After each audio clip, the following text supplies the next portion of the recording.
கோல விழி கொண்ட கோமதியவளே ஆதிபராசக்தி. நீல விழி கொண்ட காளியும் அவளே ஆதிபராசக்தி. கோல விழி கொண்ட கோமதி அவளே ஆதிபராசக்தி. நீல விழி கொண்ட காளியும் அவளே ஆதிபராசக்தி. முக்காலம் உணர்ந்தவள் முத்தொழில் புரிபவள் ஆதிபராசக்தி.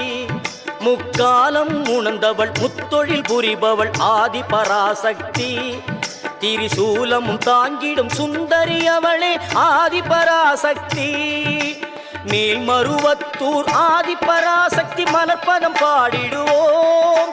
காலம் எல்லாம் நம்மை காத்திடும் தாய் அவள் கோவிலை நாடிடுவோம்.